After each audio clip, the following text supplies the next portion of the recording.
Alrighty, we back with another video. Now y'all got to excuse the background noise. Migo then took over our neighborhood, so y'all gonna hear Mexican music in the background.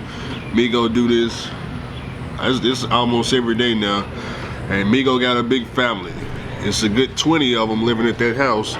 They all got Honda Civics and minivans. I'm not lying to you. So if you hear Migo bumping the Spanish music in the background, y'all know what's going on. That's just Migo just showed up to the neighborhood one day, and we ain't really got no problem with it. So, fix that camera angle. One of you guys had a question. You said, why did I drop out of college? Okay, well let's get into that, because that involves me going down memory lane. So graduated from high school, after high school, didn't have a job, didn't know what I was gonna do. So what made me decide to go to college was I got a free ride. I got the Pell Grant and I got the Hope Scholarship. So going to Tennessee State University was free for me. So because it was free and I had no other options, I didn't want to go and flip burgers at McDonald's, anything like that. So I went on and enrolled. And when it came to what it was I wanted to do, I just picked what I was already doing. Hey, well, shoot, at the time in high school, I was building computers and doing things along that line, hacking computers, building computers. I used to be a Black Hat member, used to learn how to do brute force and things like that, breaking into systems and things like that. So I say, you know what, let's go with electrical engineering and computer engineering. Now I didn't have no interest in doing electrical engineering. It's just at Tennessee State University, I believe, I can't remember right off the top of my head, I believe you had to pick electrical engineering with a concentration in computer engineering. I think that's how it went, but that's why I picked that field. Now did I ever get into the core class? Well, not the core classes, but what do you call it, man, after you take your core classes? I didn't get into any of the classes that involved my actual degree, anything like that. I was doing the core classes, math, science, and electives, and a bunch of things that got nothing to do with the degree. So, man, freshman year, I stayed at the house because TSU just 10 minutes up the road. Oh, that's fair, that's with all that DEF. I stayed up the road, so there was no use of me at the time coming out of my pocket to live on campus and things like that. So I never got the campus experience as far as the dorm room experience and having fun on campus and doing the what do you call them people, man? The dancers, not the dancers, but y'all know the alpha, them people. Y'all know the sororities, yeah. I didn't have no experience with none of that stuff because like I said, it didn't make no sense for me to go live on campus because TSU right up the road. That don't make no sense. Plus, I had to pay to stay on campus, and I didn't have the money, man. I ain't had no money. Well, not a lot. I had money, but I didn't have I didn't have college money. I had dope money. I ain't had no college money. No $5,000-6,000 just blow. I ain't had that. So freshman year, I passed everything, and I made it up to sophomore. Started taking classes. Now, one of the issues I was having sophomore year is that number one, my family they didn't really care too much for me going to school. The only person that cared about anything I had going on in school was my sister, and that was only because I ain't gonna say only because, I think she actually cared, but I was using her car to get back and forth from the house to school, because she was the only one gonna let me use her car. Everybody else, I couldn't use nothing around here. But yeah, man, she really helping me out. So sophomore year, I made the mistake of taking physics 2 with calculus 2 in the same semester. In order to have my Pell Grant and my Hope Scholarship, I had to maintain a 3.0 GPA. Now, I don't know, I think physics 2, I want to say my grade in there was like a 50 something, It wasn't a classroom environment. It was the dorm style environment where you walk in and it's like, you know, 300 seats up in there and one professor down there. I'm all the way on the top row. It was that. It wasn't no classroom setting. It was the auditorium setting. So I walked up in there, man. There was so many people in there. I said, oh no, we not finna learn nothing up in here. Extremely bored. You know, I didn't have no type of I didn't care nothing for physics. I didn't even know I was down. You know, it's like, man, I'm only in this class and they said I had to take it, but good God almighty, I took physics 1, I passed that, but physics 2, I was like, man, what are we learning up in here? This is like psychology. I had to take that class and I'm like, for what, man? Why am I in here? I'm surprised I passed it, but one class that I did fail earlier in my college, you know, Power 5 failed public speaking. I got a F in now. If y'all look at my transcripts, I ended up retaking public speaking. I think I came out with either A or B or something like that. Now, public speaking, now that I do this right here and I practice every day, public speaking ain't no problem for me, but you know, back in the day, I guess I was too shy. I was too scared to stand in front of people and hold a conversation, mainly because I ain't had nothing to talk about. Shoot, now I got a whole lot to talk about, especially being in this trucking world and being all over the world. Man, I get around one of these college students, man, I got a lot to talk about. You know us truck drivers, we love to talk, and boy, I can get in there and sell my dream. Man, look here, man, I mean, shoot. Man, I used to take illegal aliens cross country for the high. Shoot, telling you, man. I used to pick them up down there at El Paso, take them all the way up to New York. Yeah, I was the one. Yeah, that's how they got to New York, man. Cartel used to pay me, man, 100,000 low, 100,000 low, man. Shoot, I used to get the birds down south. Used to get the birds down south in a semi truck. Look, man. I've been all over the world. I made plenty of money. You want to see the photos?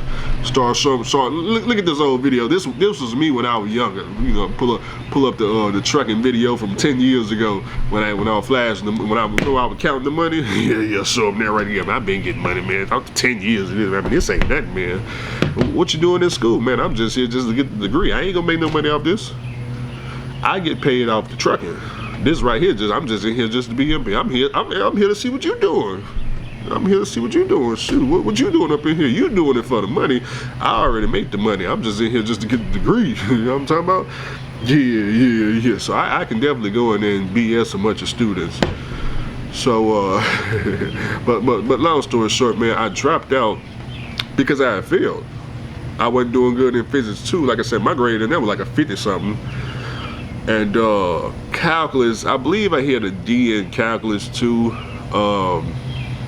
I feel like if I wasn't taking calculus 2 and physics 2 in the exact same semester, you know, I would have probably went further in college, but because I had picked them 2 classes, it just didn't go together. They should have been taken in 2 separate semesters, but it's all good though. I didn't know at the time, ain't nobody tell me at the time. I had to figure out the hard way.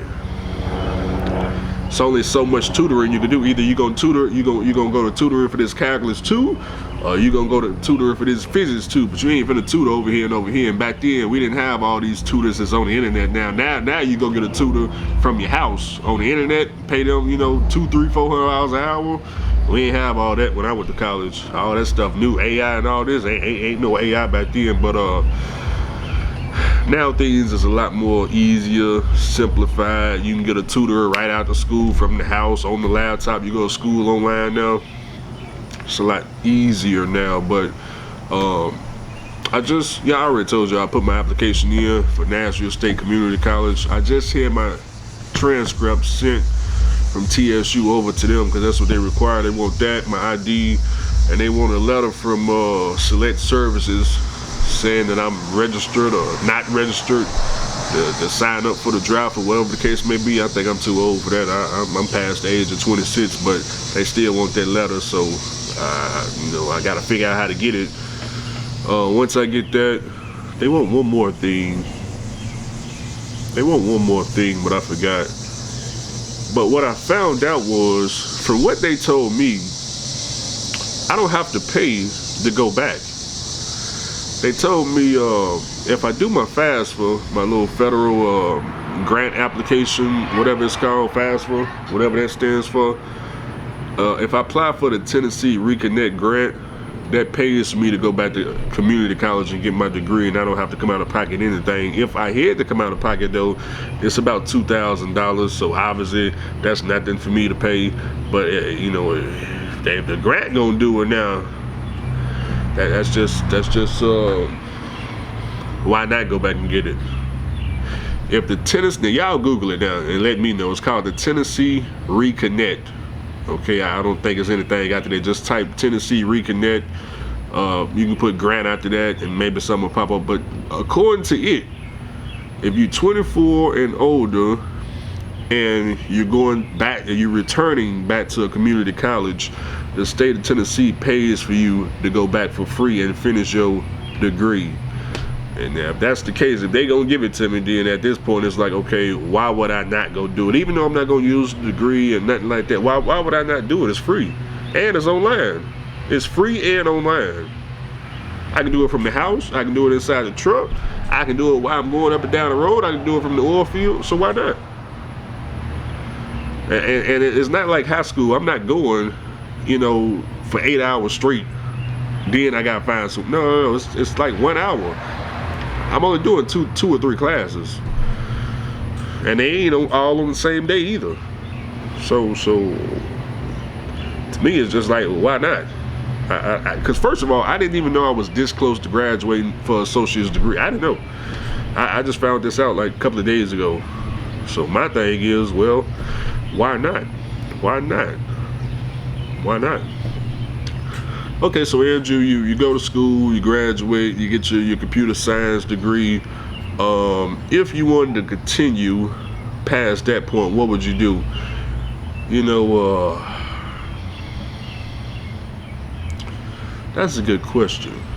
The way that trucking is going and the way that tech is going, software engineering, going down any of that, applications, building applications, programming, coding, any of that, going down that field, AI, I feel like AI is already getting rid of all them people. You see Microsoft and Meta and all these people laying all them off. That direction I think gonna get ate up. I think the only direction that makes sense that AI can't get rid of is if you go into cybersecurity, which you would take obviously your associate's degree in computer science, then you would get a bachelor's degree in computer cybersecurity. You would go that direction. Then if you want a master's, you can get a master's in cybersecurity. AI, that whole entire cybersecurity field, which is in extreme high demand right now. If y'all go look at the research, it's in extreme high demand. I just don't see it. You know, AI can't take it over because you're basically protecting the systems from, you know, people like me and you and AI. Because from what I understand, these hackers are using AI now, so now you got to defend against AI and you got to defend against people like me and you. Okay, not people like me and you, but you know, maybe the YNs, nah, they ain't, I don't know what you call that group. They young though, they gonna be young kids. Crypto, we gonna call them can I say that word anymore on YouTube? One time I said that C word, boy, this whole channel came crashing down. The C kids, we need a name for them though. The Bitcoin kids, we did okay. The Bitcoin, the altcoin. There you go. We got to protect against the altcoin kids. You know, they about 12, 13 years old. They driving the Lamborghinis and all that. You know, them kids right there. Matter of fact, you go on YouTube, type in. What is it? $230 million crypto scam. You know, type that in. Watch that documentary right there. Y'all know y'all see what I'm talking about. Them kids out here, them altcoin kids. Woo wee. As soon as you figure out, man, well, how did they get rich in altcoin? By taking it out your wallet, fool. They didn't get rich. They didn't just pick the correct altcoin and then grew. No, they didn't do any of that, man. No, they got the altcoin. They just broke in your wallet. They broke in your crypto wallet. Shit. But that's the only direction that I go. Now, what I will say this: there is a truck driver that I believe this truck driver, in my opinion, if I had to take a guess, I don't know about in today's times. Well, I would say in today's times, I believe he's making about $200,000 right now. I don't remember his name, but I can kind of describe him to you. There was a lease driver back in 2016, 2017, black guy, older black guy, probably in his 50s. He was leasing over at KLLM back when Josh worked there. He had a YouTube channel, and what happened, KLLM, they pulled the plug on the lease drivers. And let me give you the quick rundown. Josh went over there, and back then, KLLM, they was giving $2,000 per referral. When Josh went over there, you know, he promoting the leasing like he always do, like it's the best thing since sliced bread. And how Josh would get lease drivers to come over to KLLM is he would say, hey, you know, they gonna give me $2,000. I'll meet you at orientation and give you 50%. So if you came to orientation and put Josh's name down on the referral, he claimed he'd give you 50%. Now, whether he did it or not, I don't know. But I know they gave him the $2,000 for a lot of drivers. I think at the time he was making like $10,000 a week referring people or something like that. But then KLLM realized they was paying him too much. They cut the referral program down. And because he had brought all these drivers over, they said, well, good God, we got all our trucks filled thanks to Josh. We done got rid of the referral program, but then they realized they was paying you guys too much percentage. So they cut the percentage down and made it cent per mile. What do you think they made the cent per mile? $1.01 per mile. $1.01 per mile. That's back when Miss Diva Trucker, when she was at KLLM. So it was Josh, Miss Diva Trucker, and the dude I'm talking about. Well, when they pulled the plug because of Josh on him, he went back to school to do cybersecurity. And you know, I watch his videos. He was posting up to about 2 years. I think he got some certifications, and I want to say he had got his degree, and we never seen or heard from him again. But he did end up getting a degree in cybersecurity. Now, back then, we ain't know nothing about no AI and what was coming in the future and nothing like that. But what I'm saying is, with that cybersecurity degree, he was already certified before AI was thought of. So then you hit 2020 when tech and AI and all this thing was booming. Man, this guy, he probably made the best choice ever in trucking. That man got out at the perfect time. He ain't driving no truck. He ain't driving no truck. He ain't ever gonna lease a truck. And with the degree that he got in cybersecurity, he already out of trucking. Yeah, he's never gonna come back. So, you know, that'll be what I do. But I'm gonna get back to y'all later on. Like I said, I'll let y'all know how this school thing go.